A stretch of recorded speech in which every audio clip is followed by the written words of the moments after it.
Kick off the football action with BetMGM, the king of sportsbooks. Simply download the app today to make every game and every play mean more than ever.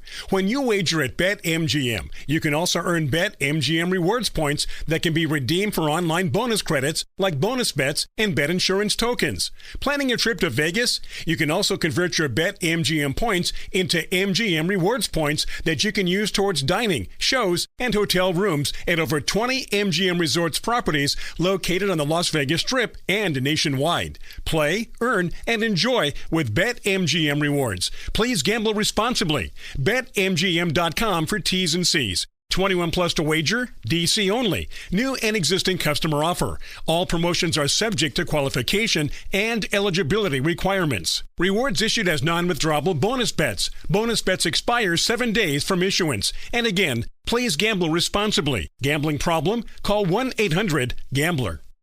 The holidays will be here like any second. So you're almost out of time to get your place looking good. Because when the holidays come to town, so do your friends and your family, and sometimes their friends and family too, right? But hey, no problem. The Home Depot has everything you need to prep your home for the holidays with up to 40% off select online bath for all the easy updates, projects, and refreshes you've got planned. Get your bathroom guest ready with a modern Glacier Bay Tobana vanity for tons of extra storage space. Or give your sink a new look with a stylish Oswell faucet in matte black. Trust me, swapping out a vanity or a faucet is quick and easy, and it'll give your bathroom a completely new look. Right now, you'll save up to 40% off select online bath for your project with free delivery on all online vanities and faucets. So head to the Home Depot and make it happen before your auntie starts ringing your doorbell. Get holiday ready right now at the Home Depot. How doers get more done.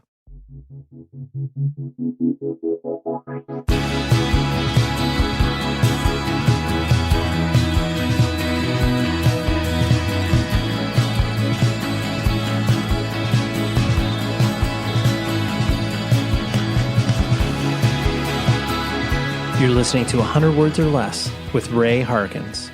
Hello, people. Welcome to another episode of this very podcast in which we discuss independent music, punk, hardcore, indie rock, metal, emo, whatever it is, as long as it is of the DIY variety. That is what I care about, and I know that's why you listen to this show.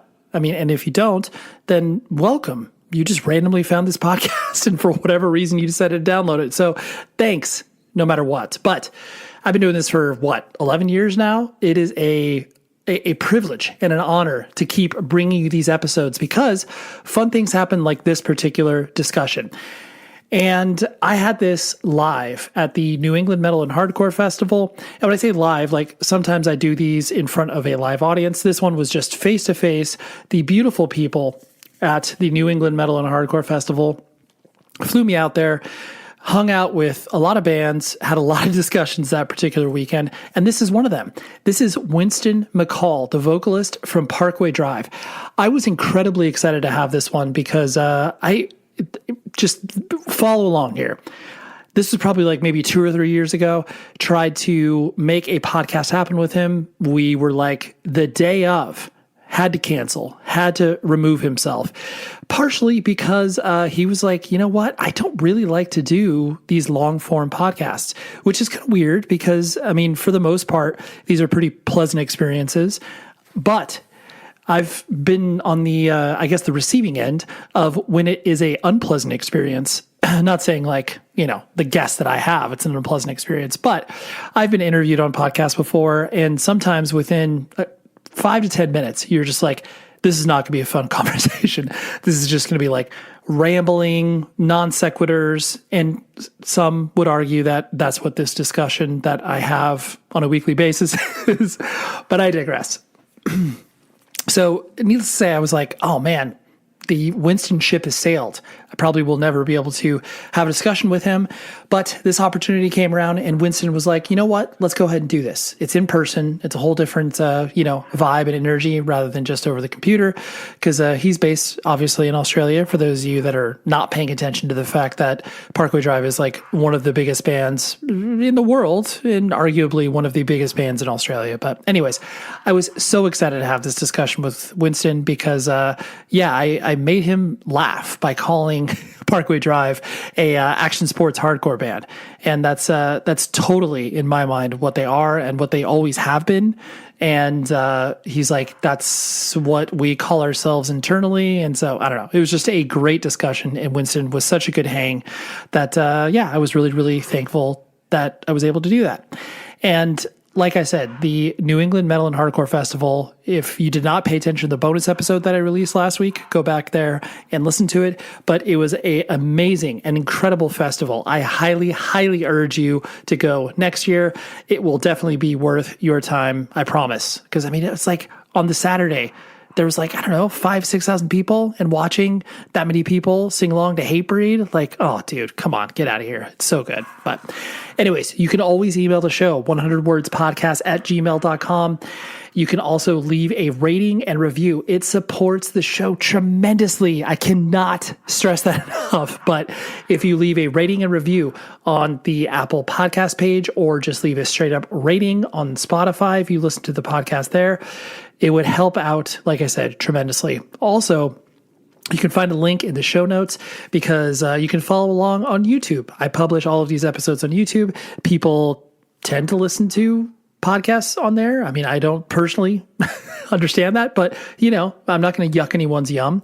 So, you could do that and follow along there if, you know, for whatever reason, you like your podcast and the visual medium. And to be clear, I'm not like recording these on video. It's just a static image, but you get it. Anyways, that's all I got for you. So let's dive into the conversation with Winston from Parkway Drive. So excited.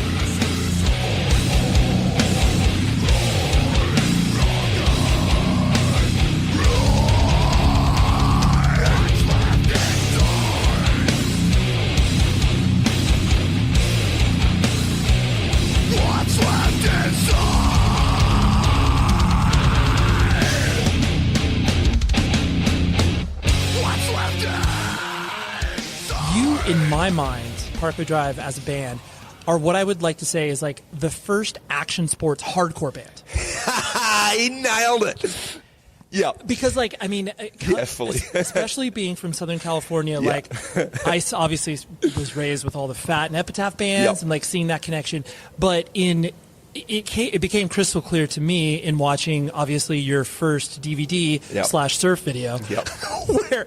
And I mean, obviously, that was like anybody that knew the band knew that's who you guys were. Yeah. But I don't know, like, it felt so different for me, kind of like opening my eyes up to the fact that was like not only who you were, but what you wanted to put across as well. Yeah. And I mean, I'm guessing, like, were you obviously, you know, inspired by a lot of that, you know, mid 90s to late 90s, like skate punk, where 100%, you're like, that's how we got into punk. Right. That's the thing. Like, that's how we got into everything and got to where we are. Right. And we've been unashamedly ourselves as we go in whatever iteration of, like, you see of the band's aesthetic or stage show or anything like that. Yep. Like, yeah, it's all just us evolving as people. Right. But like, we're all still surfers. Right. We're just older surfers now. But yeah, like, it's so funny because that's the way that's actually what we've called ourselves. Like, behind the scenes, like, no one else, we're like extreme sports metal. No, that's the joke.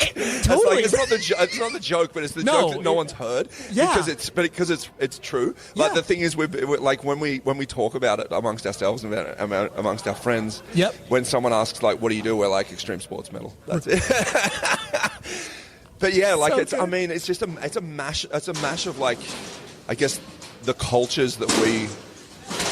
Oh, I know. Now they just that's very funny. Boom, crash. I don't know if that's going to come through, but like, okay. the cultures that we grew up in, where I guess what we do in our, I mean, I'm not going to say private time. Like, it's who we are. We grew up as surfers. Right. We grew up as surfers, and, like, Fat Records, Epitaph, Burning Heart, like, all of that mid-90s surf punk, or skate punk, it was the soundtrack to surf movies. Of course. Like, that was it. It was the soundtrack to surf movies. Like, Taylor Steele, like, it's all over. Like, the whole Southern California scene was, like, it was everything in Australia. And, like, it's what we gravitated to. It's the soundtrack who were you raised to our lives. Right, right. So we got into punk through that.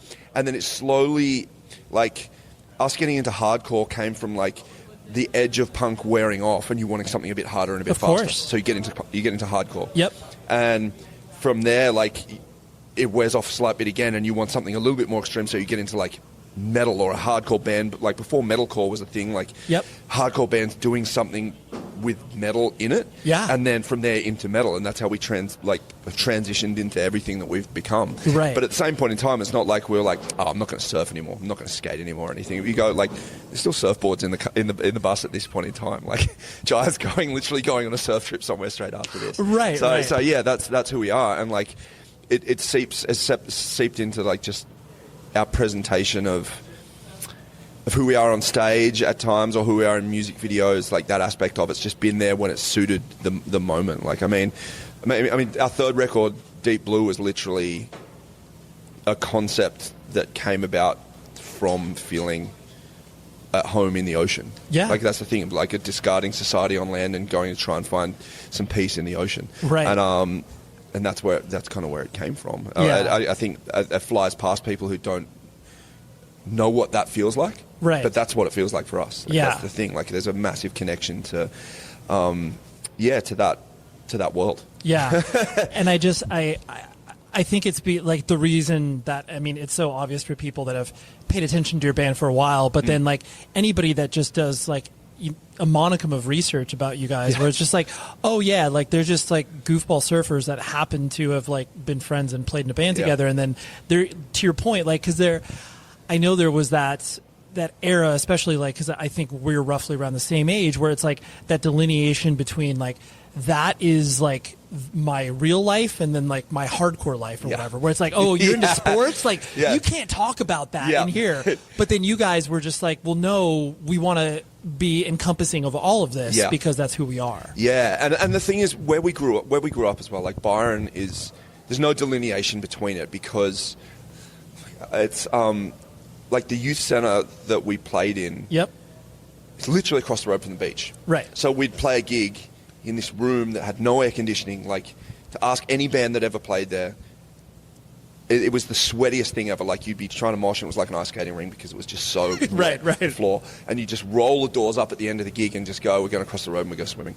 Or you'd go for a surf in the middle of the night. Right. So it was combined. Like our tours, the first tours we did, were like, oh, this is sick. Let's book them around where we know where there's going to be waves.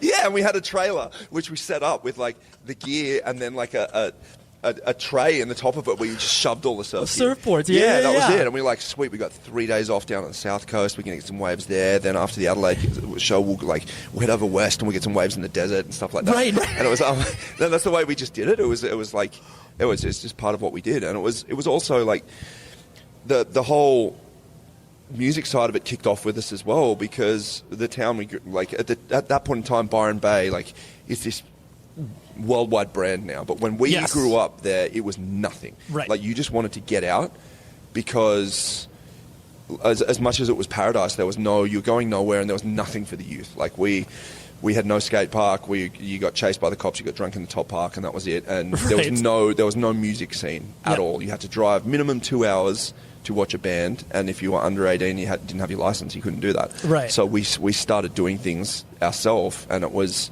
the same community of people who surfed during the day, who had nothing to do at night, who were just like, we like this music, let's find places to put this music on or try and create it. Yeah. And that's how it kind of started. So it was like one bleeding into the other. Like, every single person that went to those gigs was someone you saw in the lineup. Yeah. No, and they bought their boards for the gigs and jumped on their friends with them, and that was the next evolution of it. Because that is exactly what the lifestyle was, obviously, in your area. And watching you guys, obviously, like, once you started to come to America and start to have a presence over there, it was like you were. And many bands of that era, whether it was like I Killed the Prom Queen, you guys, like, it was such an anomaly for us in America, where it was just like, wait, like, where are you from? Like, what do you look like? Totally. And it was so interesting. But then and I was talking about this to, other bands from Australia now at this point, where it's like, you guys collectively, the music scene, metal, hardcore, punk, whatever you want to define it as, you've always gassed each other up. Yeah. And you have really, like, even this day, where it's just like, a band like Speed will be talking about you guys in the same way that you're talking about them, where it's just like everybody's excited, and that level of competition has never I mean, I'm sure there's elements of it, but not to the extent of where it would be like in America, because I'm sure that was like something you noticed. Yeah, of course. Yeah. It's a thing like we're all aware of where we come from, right? And how hard it is to do anything, and it's not.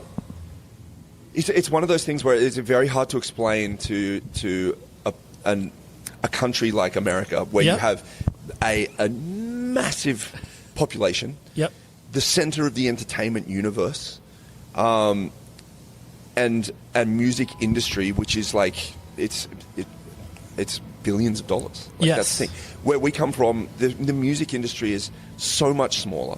So much more, like, it's so harder to do anything, let alone what we're doing. Right. So everything that you do, you know, it's done from passion. Like you don't start something going, I'm going to try and make it. I'm going to make it. Because no one makes it. Like that's the thing. It's very rare that people actually make it in Australia from a music perspective. Like, you make it at some point in time, but 5 years later, you're going to be working in a cafe or a record store or something, even if you're at the top tier. So like the idea of like just doing music as a full-time career and then that's kind of it's never been the goal of anyone. You start out because you want to do it. You just want to do it and you want to be part of something. And the other part of it is, like, when we started doing it,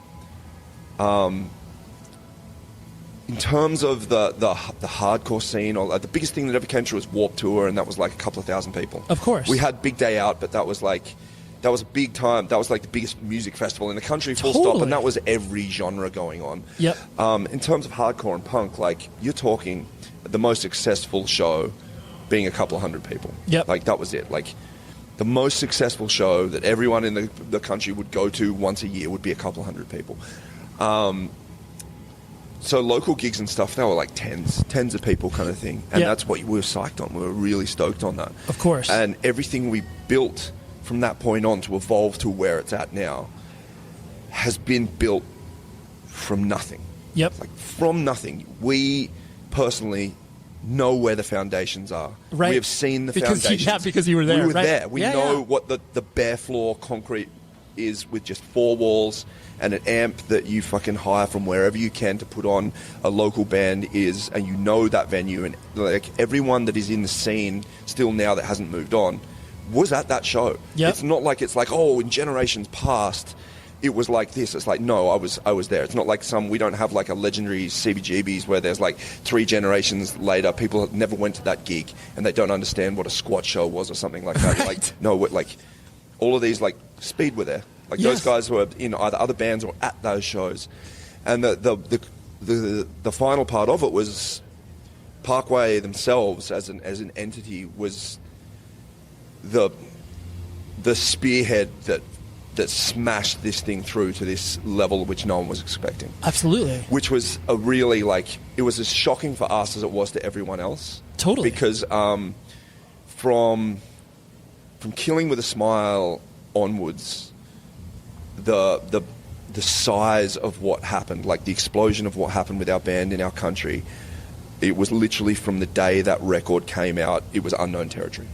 Unknown territory for everyone, and that goes for all of the rest of the music industry and the way they viewed us, all the way down to, like, you're playing venues where, even though it was like 600 people, there's never been a 600 person like hardcore metal show in Australia. No, never. And you're trying to explain to a venue or a security guards at that show, like, there's going to be things happen tonight that you have not seen, so just let us take care of this and don't, like, bash someone out in the alley out the back while it's happening. Right. Like, that kind of shit. Like and it was always like Killing with a Smile came out, and like 3 days in we're like, oh, it sold 2,000 records. That's already twice as much as the next local heavy band that's ever existed. And like, fuck, where the hell is this thing going? Totally. Like, and it just went on from there. Like, the Horizons record first album shows in Brisbane, like, got shut down by the riot squad. Right. Because they had no idea like, what was going on. why are so many people here? Right. Oh, full on. It was 1,000 kids. It was 2 nights in a row, but 1,000 kids going nuts. Totally. And the Queensland police freaked the fuck out and shut it down and kicked everyone out on the street with a full riot squad, and it was national news, front page of the newspapers. Like, heavy metal band shuts down Brisbane. Like that's the thing. Like it was right. People had no idea. And no idea. A parallel band that I like always compared you guys to, just from watching something that was so curious that people could not put their finger on, like Alexis on Fire. Yeah.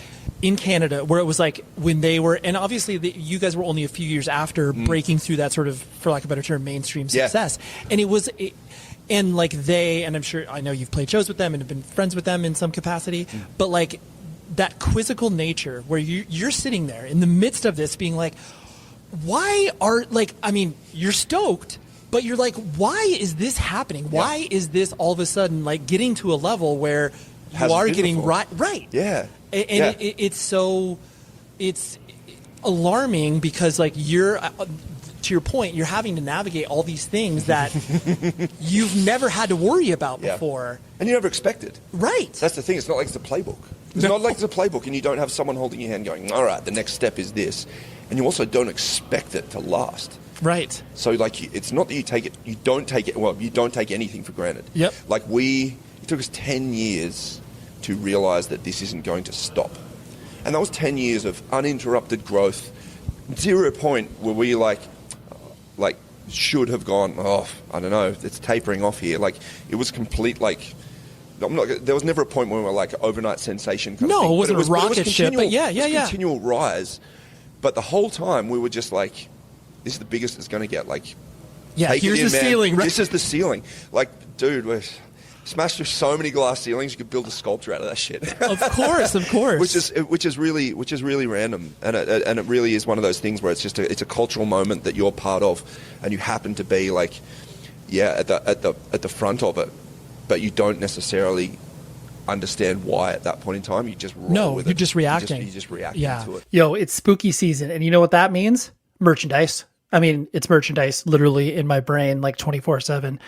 The amount of shirts that I have is just, oh man, it makes me happy, but then it also makes me just shake my head because I'm a grown-ass adult. And anyways, rockabilia.com. That is the place where you should buy all of your band merch because they're giving you a discount. 100 words or less is the promo code that you use on their website. It gives you 10% off of your entire order. And they have a lot of cool things going on for spooky season right now. They got a limited edition Black Sabbath shirt. They have a limited edition I Prevail shirt. They have a limited edition Pussifer shirt. So talk about a wide range of bands that they're working with. But ships from the Midwest here in the United States of America, fast and friendly customer service in case there's any issues whatsoever. And they have all officially licensed stuff. So that means the bands get paid. Everybody walks away feeling very, very happy and pleased with their transactions. And I love them for it. Plus, hardcore kids work there, which is like, kind of something I always like to support and contribute to. So rockabilia.com, 100 words or less is the promo code. Please go shop responsibly or irresponsibly. Actually, that's probably better. So use the promo code 100 words or less for 10% off your order. Thank you, Rockabilia. This show is sponsored by BetterHelp. You know those moments in your life where you reach a fork in the road and you're being like, left, right, I don't know. Left is like, palm trees. Right is like forest. They both look like good ideas, but who do I turn to? Do I talk to friends, family? And sometimes you need a third party to be able to help you walk through these monumental decisions in your life. And that is where therapy comes into play. I'm a huge advocate for therapy, and it is a very beneficial thing to me, and I know many of my friends. And that is why I love working with BetterHelp. If you're thinking about giving therapy a try, start here. BetterHelp is amazing because it's entirely online. It's designed to be convenient, flexible, and most importantly, suitable to your schedule. All you do is pop onto their website, fill out a brief questionnaire, and then you get matched with a licensed therapist, and you can switch therapists if the vibe isn't right, and at no additional charge. All of this stuff is incredible. Let therapy be your map with BetterHelp. So visit betterhelp.com/Ray today to get 10% off your first month. That is a great deal. And I know that I'm saying that because it's an advertisement, but straight up an awesome deal. That's betterhelp.com/Ray and get therapy. It is an amazing thing to get for yourself. So betterhelp.com/Ray for 10% off your first month. And to that point too, like you were mentioning before, Byron Bay, and obviously it is a much different. I mean, it's Instagram influencer now. Yeah. And watching, I mean, you still, correct me if I'm wrong, you still live there, right? Yeah, we also live there. Right. And so, I mean, clearly the attachment is important to you, even though the city has changed drastically. Yeah. Is it just the fact that, like, obviously my friends and family are there, like, that is what keeps me there? What keeps you there? It's stunning, man. Okay. It's still my favorite place on earth, and I've been to many, many places. Of course. It's and when you say city, it's 5,000 people. Right. It's still tiny. Like, it is the place where everyone goes. Yep. But when you're there, you realize why everyone goes. And the thing is, it was just we've constantly had these discussions of, like, why did it blow up? Because it did. All of a sudden, it was like everyone was there. Totally. Overnight. Yeah. Everyone was there, and it hasn't stopped. And the thing we put it down to was Instagram. Yeah. It was Instagram and geotag, which is really fascinating because, like, when you figure it all out, up until then, it was known as a tourist destination in Australia. So it would have, before Instagram, like, you would get the little magazine on the airplane, which would list all the destinations, the major cities, and then Byron Bay would be there, and it'd be one photo. Of course. And you'd be like, oh, that's a nice photo. Right. But that doesn't capture everything around it. No. And as soon as you've got people coming and going, ding, ding, ding, ding, ding, ding, ding, here's all the things you see. Here's what you experience when you're there. And people are like, oh, I need to go and see that. Right. I need to go and see that. And when you get there and you realize it is all there, right. Like, the natural beauty of it is really, really stunning. And it's still just as busy as it is. Like, it's still just a small town. Like, right. The traffic's annoying. And it's not like there's 100,000 people there at one time. It's not like Times Square or anything. It's still just a town. Right. It's just like, it's just stunning. It expands and contracts. Yeah, and it's just a really beautiful place to live. Like, the aspect of the entire thing. Like, there's not a single day where I don't. Like, I wake up in the morning, I get my coffee, and I drive around town all the way up to the lighthouse, and I just look at the town. Yeah. And every day I'm just like, this is great. It's beautiful. And I like too that you have obviously. You've had to become the unofficial / official spokesman of Byron Bay. Like, the whole band has been where it's like, dude, there's no one that can speak to you that's just like, so Byron Bay, tell me about that place, like, man. Yeah. All right, yeah, it's beautiful, it's awesome. I got some pamphlets I'm going to show you about my town. Totally. Have you ever been, I guess, officially tapped by the government to do anything? No, but the local council tried to pay us to change our band name so the sign wouldn't get stolen a while ago. Because the street sign got stolen so much. I can only imagine. At one point in time, they were just like, why don't you just change your band name and we'll pay you? We're like, nah, sorry, it doesn't look like that. So amazing. We'll pay. Like, what would they have paid you? Like, I don't know. No, like, I think it was small change because our town has no money as well. Like, because it's such. I can go into there's so many politics which would bore people about our town. I can imagine. But yeah, our town actually doesn't have much money for infrastructure. So. Totally. So they're like, we'll pay you $1,000 Australian dollars. I think it was like $4,000 or something. I was like, no, sorry. Right, sorry. This would be really difficult for us to turn around. You, like we were mentioning off mic in regards to, you're still straight edge as an adult.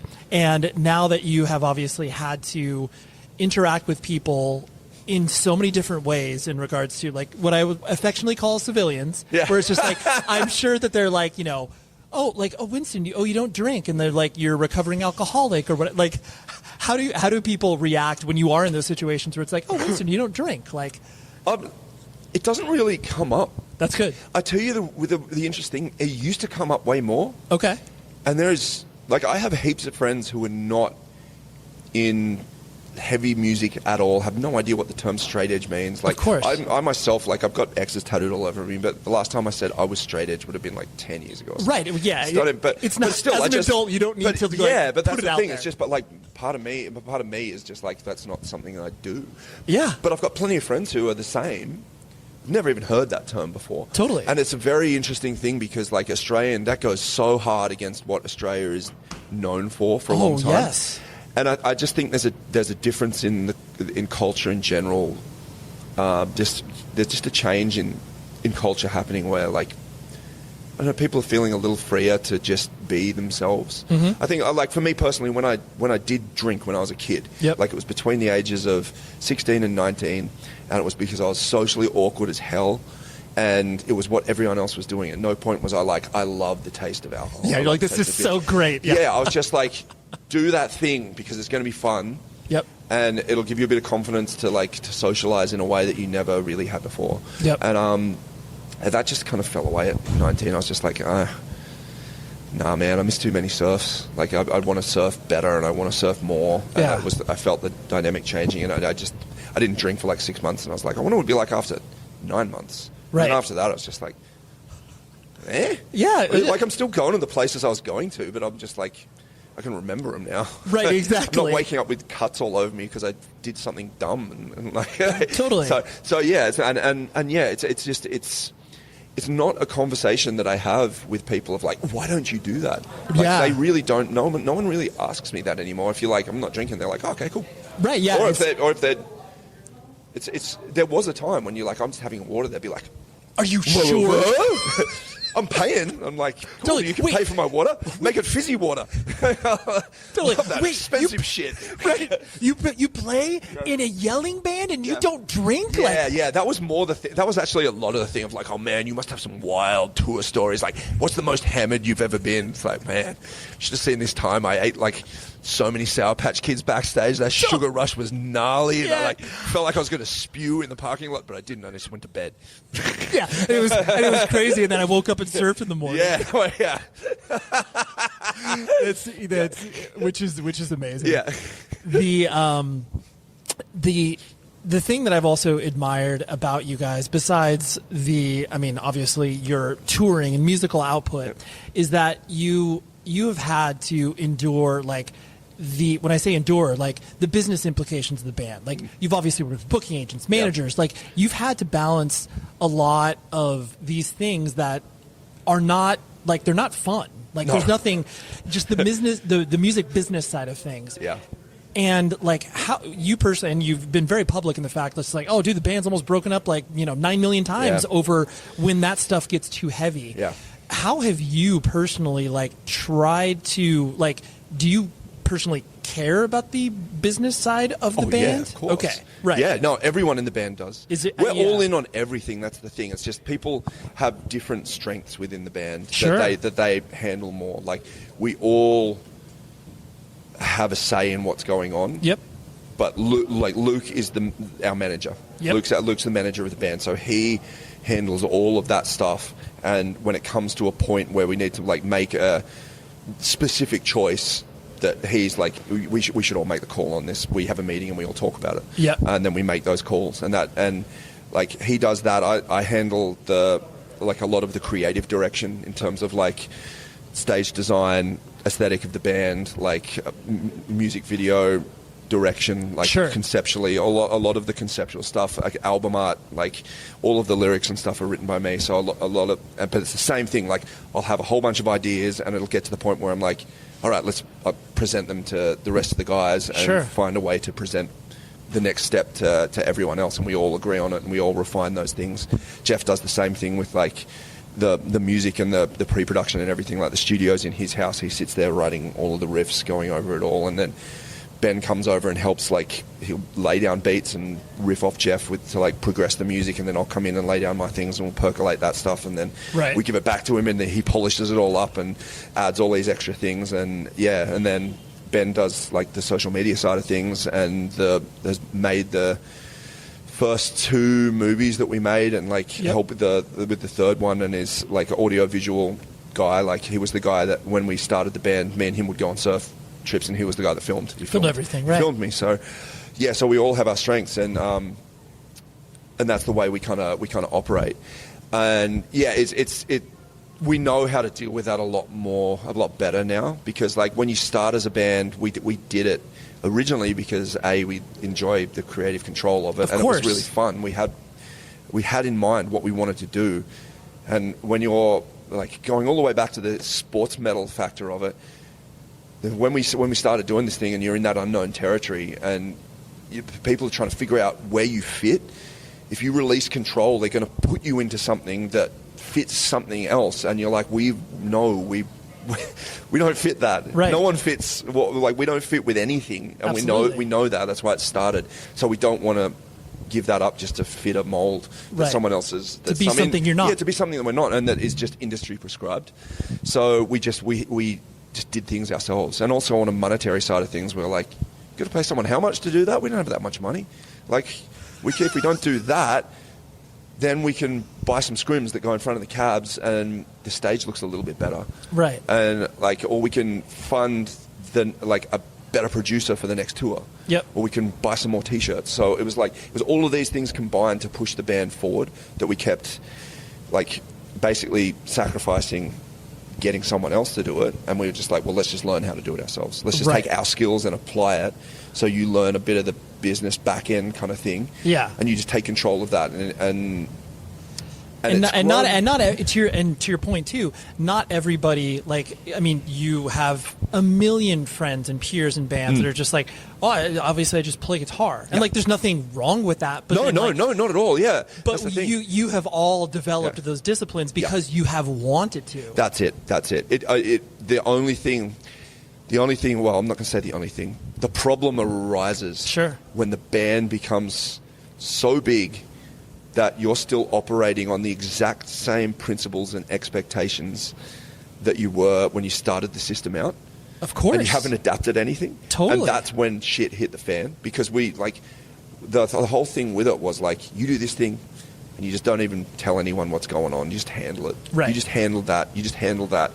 And it all just grew, and you just kept handling things yourself. Yeah. And not telling anyone else, that you start getting resentful because you're dude, my workload is 50 times bigger than when we started this. There's no fucking way their workload's that big. Yeah. Everyone else was feeling the same thing, but we weren't talking about it because we just didn't know how to talk. Totally. And you just melt down. Yeah. And then finally we were band breaks up, or we figure out how to do this. Right. And when we started bringing people in, first of all, oh God, there was a few people who we talked to. Yep. Who helped? There was a mediator who helped us get through everything, and then she was you got to go to counselling, you got to go to therapy for this shit, because there's the business side of things and there's the personal side of things. Right. And she was and don't worry about it. This is what every business does once a year. Anyone in a management position of any kind of business does this step. You just haven't done it for 17 years. Right. And you have to do it to get things in order, to keep things moving forward. And we're oh, okay, cool. And that's what we did. And it was difficult because you had 17 years to catch up on. Of course. And then get through that. But that was the way to do it. And that was the way also to be healthy people. Of course. Well, yeah, so, since you have, and you've demonstrated this, since you care about everybody in the band as humans, and you've remained friends, that is really what is going to obviously last longer than whatever your stupid band does. Oh, that's the thing, and that's the thing that matters as well. Right. It's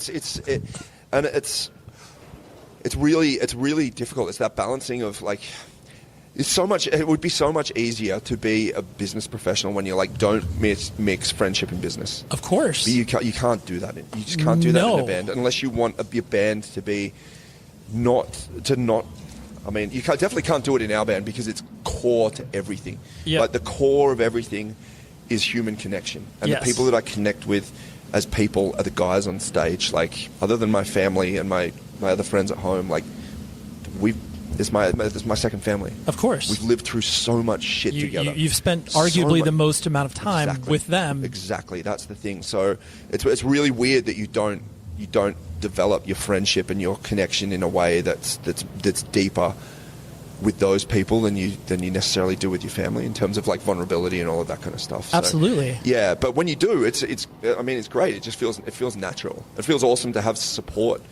Because when you go through things like that, you then know what people are either going through, what they can't handle, and that all that does is just make you closer to those people, because you're just oh, I see you struggling, and that's fine, you're struggling.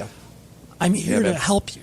Oh, dude, 100%. And the last year of being in this band has been the best year of being in this band. That's the thing. Ever since we literally went to counseling and therapy and shit. Right. It's been the best because of that. Right. Because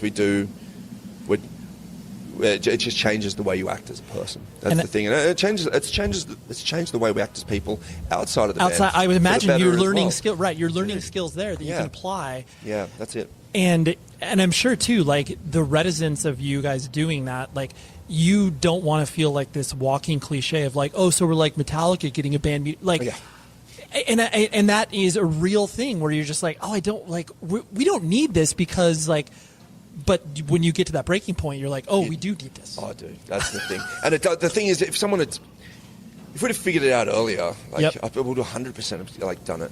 Right. But it's very easy to have like, I mean, it's just not something like that. Like there's a stigma attached to it. Absolutely. Like if we're going all the way back. Yep. To it's back to the core of another topic, but mental health, it has a stigma attached to it. It's Absolutely. Just straight up, like totally. straight up, man.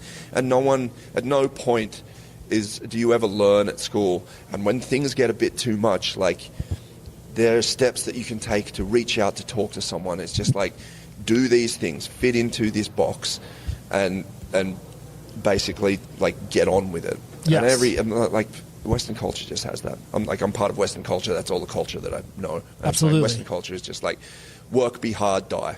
Of course. That's kind of it. Yeah, put your head down, right. It sucks, man. Yeah, Like it really sucks because it's just not healthy. No. And we aren't designed as people. Like what is the point of society and community if the base level of communication and human connection doesn't exist in the way that is obviously supposed to exist? Like when you communicate with people and you get things out of caring and connecting with someone and lifting someone up, obviously everyone benefits. And you're like, that is the way it is supposed to work. Right. We are not singular beings that are supposed to repel other beings. That is not how we are born. Right. So why have we designed society in a way that isolates each other? Of course. Why? Yeah. So it is. Yeah, it's strange. It's a strange thing to learn in your 40s. Right.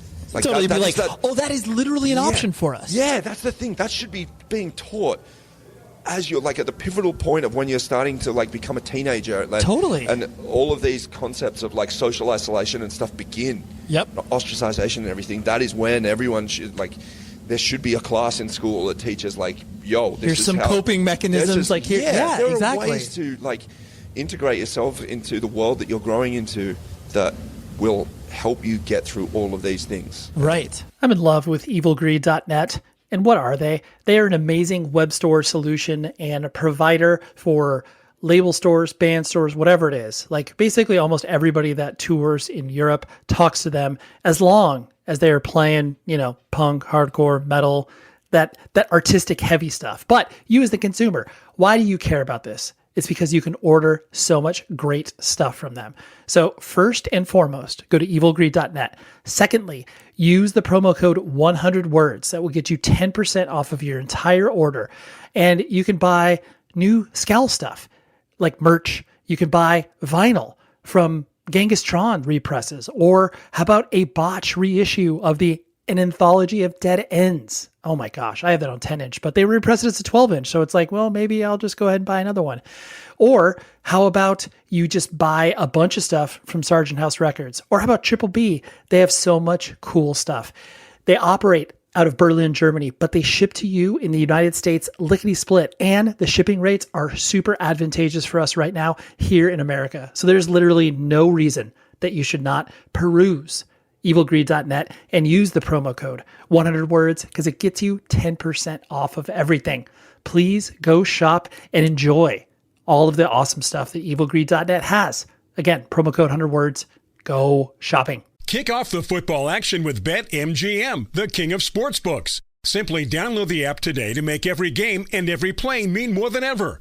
When you wager at BetMGM, you can also earn BetMGM rewards points that can be redeemed for online bonus credits like bonus bets and bet insurance tokens. Planning a trip to Vegas? You can also convert your BetMGM points into MGM rewards points that you can use towards dining, shows, and hotel rooms at over 20 MGM Resorts properties located on the Las Vegas Strip and nationwide. Play, earn, and enjoy with BetMGM rewards. Please gamble responsibly. BetMGM.com for T's and C's. 21 plus to wager, DC only. New and existing customer offer. All promotions are subject to qualification and eligibility requirements. Rewards issued as non-withdrawable bonus bets. Bonus bets expire 7 days from issuance. And again, please gamble responsibly. Gambling problem? Call 1-800-GAMBLER.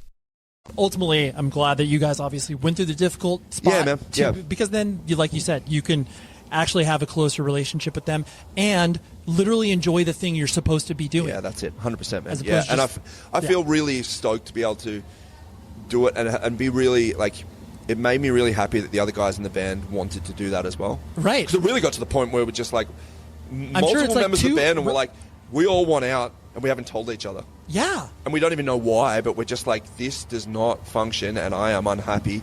Totally. But I don't know how to solve it. Right. Well, and And especially the idea, too, where it's like people look, where it's just like, what do you guys have to be unhappy about? I know, that's the thing, yeah. And it's just like, but I am literally like, yes, of course, I'm playing in a international touring hardcore band or whatever. Yeah. All these words that don't make any sense Yeah. to me. I should be happy, but like, I am not. And that is not anybody's fault besides everything that you're talking about. Yeah, it's a strange thing. Yeah. It's a strange thing to run through your brain because that's what you do. Yeah. Like, that's what you look at, and it's even more confusing.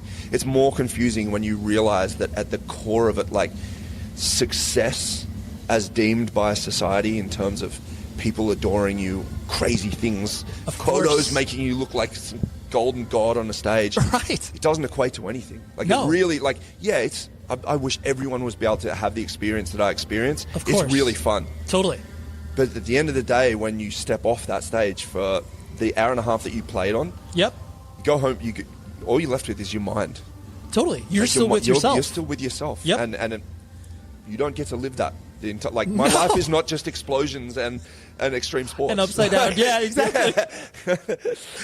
The two last things I wanted to hit on was the idea of you said something that triggered the idea of like not only evolving as a band, because clearly sonically you've evolved over time, but just the idea that it's like we can't apply the same youth-centered principles where it's like looking at what you're doing like on this tour, pyro, upside down drum risers, like all of the things that you in your wildest dreams would never have anticipated. Yeah. And so like opening that aperture up to realize like, oh, we need to act differently just because this is really where the band is at. Like we can't just show up in, board shorts. Boardies and flip-flops. Precisely. So like at what point did you personally kind of like realize, obviously as the kind of, creative director as it were, when did you sort of flip that switch where it's like, oh yes, like we need to take this differently?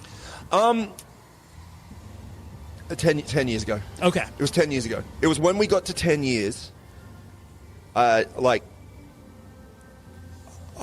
was literally just going, why? We were almost self-sabotaging in the way that we were just like, this will go nowhere. Don't put more effort in than you have to. Yep. And talk it down. Talk down the fact that we don't like... I've said this before in other interviews, but people would say, what's the secret? Why does your band keep growing? Right. Why are you guys getting so big? And the answer would be, we have no idea. We're idiots. We can't even play our own instrument. We have no idea what we're doing. Of course. So you want to self-deprecate. Self-deprecation. That was it. It's full-on self-deprecation because that's what we were brought up in. Don't have any pride in what you're doing. Don't have any aspiration. But it got to 10 years and I was just like, why is there a limit? Why is there a limit? And it didn't come from ego. It just came from like, we've got to hear. Come on, be real with yourself. There's no point when this has ever faltered. Yep. You don't have to compromise something about yourself and be scared of that.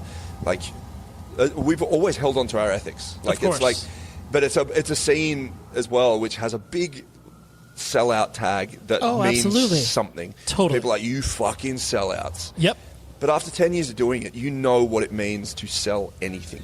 Yep. Like, you will know when you have sold yourself out. And when you know what that is, and you know that there's more to do that might not necessarily be what you've done or what people expect from you, but it doesn't involve selling a single piece of your integrity, Yep. you're just like, well, why the hell wouldn't you want to do that? Right. Why don't you just aim for something? Like, why? Like, at that point in time, I was like, no limit.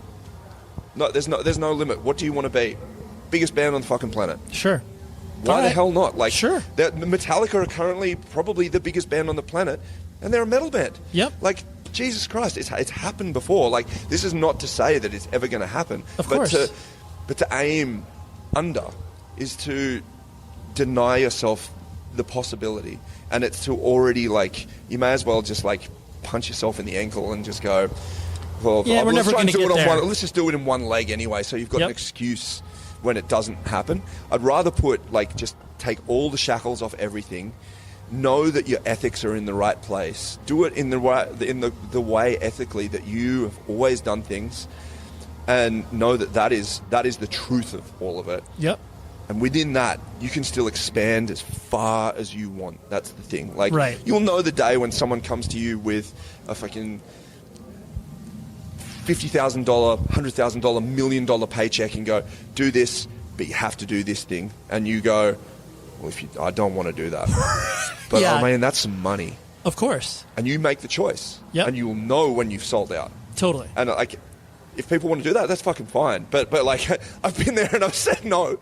Right. And I know when something's correct as well, because you're just like, you know your worth, you know your goals, you know what it takes to get there, and you just start applying yourself. That's it. And like everything that we do has been within that, and it's none of the changes of the way we look, the stage production or anything has ever been because we're like, you know what, if we fit into this box, it's going to work. You're like, right. You wonder why we stopped wearing flip-flops on stage? You want to fucking wear flip-flops while things are burning? Yeah. Burning things is way more fun than fucking wearing flip-flops on stage. Totally. You want to know why all of the clothing ended up dark on stage? Is because when you hit a blackout, you don't want one dude in a white shirt looking like a ghost hovering around on stage when the impact of that part of music is supposed to be black. Right. Like, it's all of these things. In terms of the art evolving, you start realizing that the details matter, and the more details you put into place, the greater the experience is going to be. Of course. And for us as artists, like, the experience grew a long time ago from just like, there is 30 dudes kicking each other in the head. Yes. This is sick. Totally. To like, I've seen that a million times. I want to create more moments. I started with like the things I enjoy watching live started growing in different ways. Music started impacting me in a different way, and you start incorporating those ways into what you're creating sonically, which means what you want to put on stage is different as well. Yeah. Sports metal's still there, but now we got a fucking ballad where I'm just like, everyone shut the fuck up and sit there and vape and drink if you want, but just listen to this sweet music for a second. Then Jeff's going to riff the fuck out of it. And it's going to look like a Slash moment. Yes. That's what this band can do. Right. You're like, why put a cap on it? Yeah. To your point, it's just like we're continually evolving. And plus, it like, to your point, it would look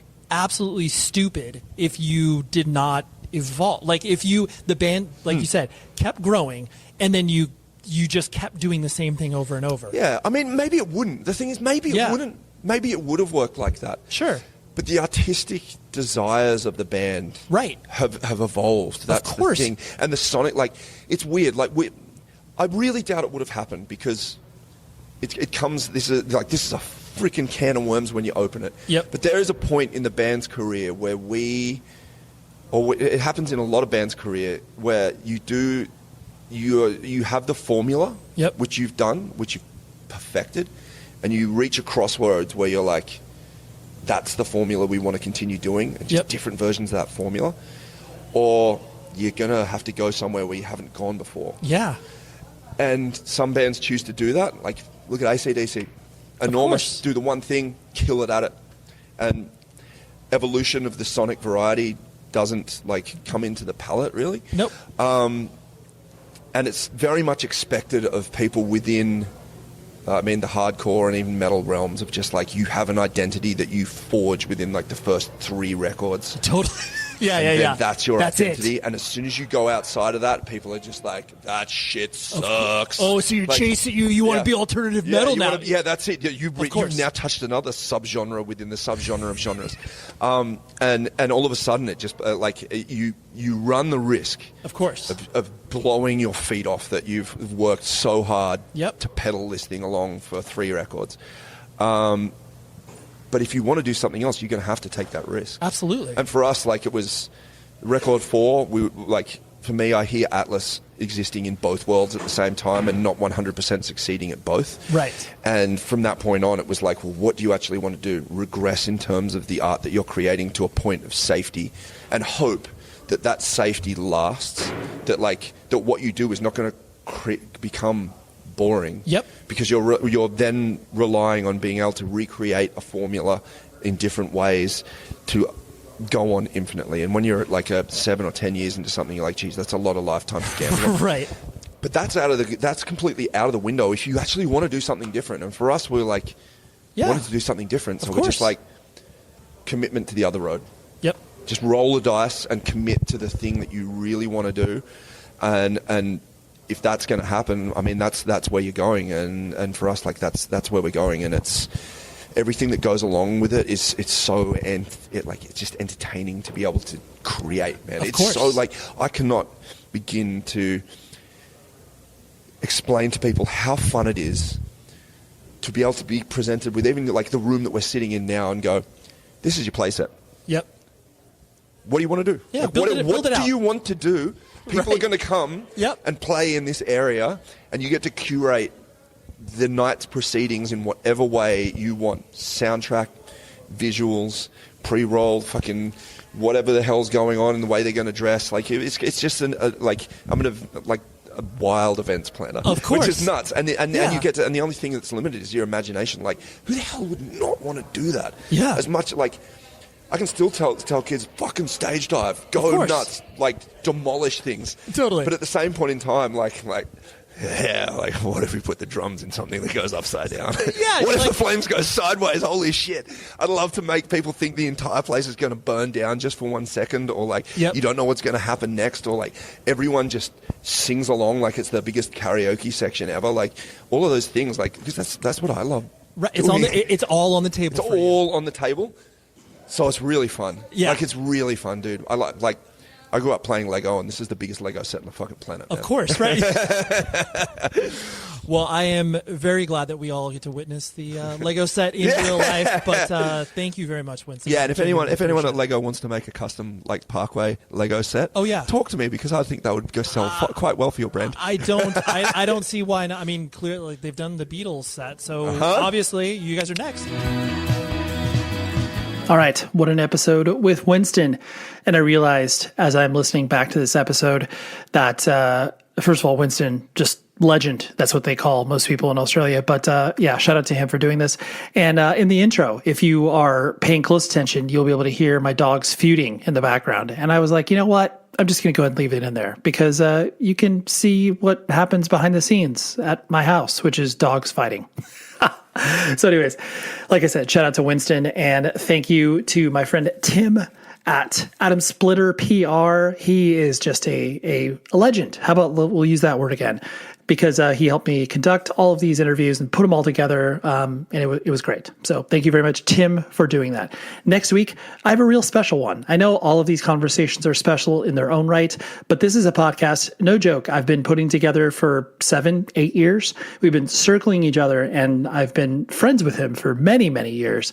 But Dave Mandel from Indecision Records, he typically doesn't like doing podcasts because he's a very private person, even though his record label, is incredibly popular within independent music. He has just always been behind the scenes. And so Dave was always, I know, a little bit gun shy to being like, oh, dude, I don't want to do this with you, Ray. Like, I like hanging out with you, but let's just not record it.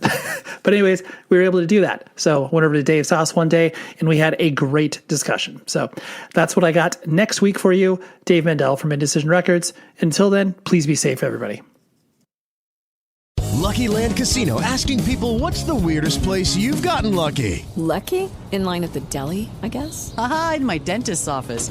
More than once, actually. Do I have to say? Yes, you do. In the car before my kids' PTA meeting. Really? Yes. Excuse me, what's the weirdest place you've gotten lucky? I never win and tell. Well, there you have it. You can get lucky anywhere, playing at LuckyLandSlots.com. Play for free right now. Are you feeling lucky? No purchase necessary. Void where prohibited by law. 18+. Terms and conditions apply. See website for details. Hey guys, Britt and Laura here from Life Uncut Podcast. We are the #1 dating and relationships podcast in Australia because we do things different down under. We cover everything from dating, sex, relationships, and pop culture. We chat with a lot of experts about things like love, cheating, narcissists, because we both dated one, long distance, fertility, communication, and breakups. And we talk to some people you might be familiar with, like Rebel Wilson, Matthew Hussey, Stephen Bartlett, Joanne McNally, and Mark Manson. You can join us while we unpack it all by searching for Life Uncut now, wherever you get your podcasts.